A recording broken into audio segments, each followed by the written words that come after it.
Tutorial menginputkan tarif di SIM keuangan mahasiswa Siakatlot. Langkah pertama, masuk dulu ke dalam SIM keuangan mahasiswa. Lalu kita masuk ke menu tarif. Pastikan di referensi transaksi akun transaksi sudah disetting ya, mengikuti video tutorial yang sebelumnya. Lalu kita masuk ke tarif tagihan. Di dalam tarif tagihan ya, terdapat beberapa inputan yang harus kita setting. Jadi di dalam tagihan ada 5 variabel pembeda tagihan di setiap mahasiswa. Mulai dari periode masuk, gelombang pendaftaran, jalur pendaftaran, sistem kuliah, dan program studi.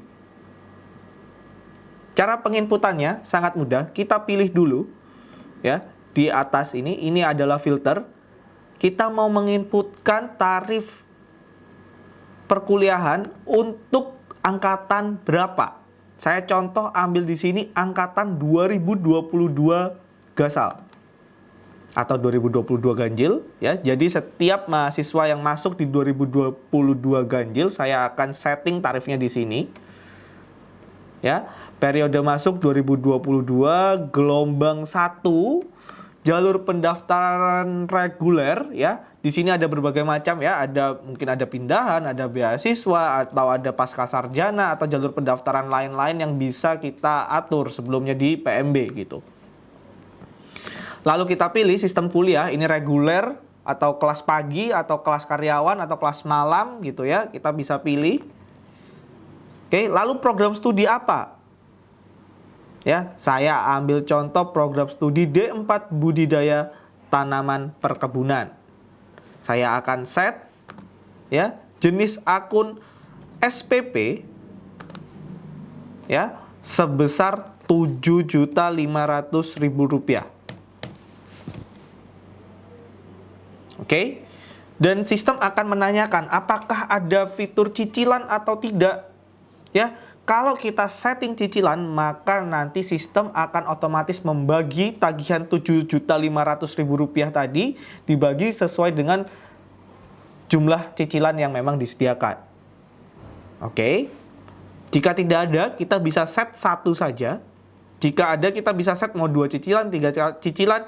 Yang jelas itu adalah cicilan dalam 1 semester ya, bukan dalam lintas semester, tetapi itu cicilan yang harus dilunaskan dalam waktu 1 semester. Lalu klik simpan, begitu saja. Ya, sudah masuk di sini SPP 7.500.000 D4 budidaya tanaman perkebunan. Ya, kita bisa klik detail di dalamnya. Oke. Kalau misalnya kita setting 2 cicilan atau skema 2 kali pembayaran, skema 3 kali pembayaran, kita bisa setting, oh pembayaran pertama harus berapa? Itu ada di aturan cicilan. Oh, pembayaran pertama karena 7.500.000, pembayaran pertama harus 3 juta gitu. Kita bisa atur di sini.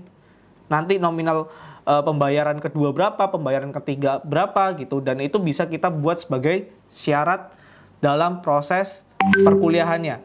UTS, UAS, melihat nilai, KRS.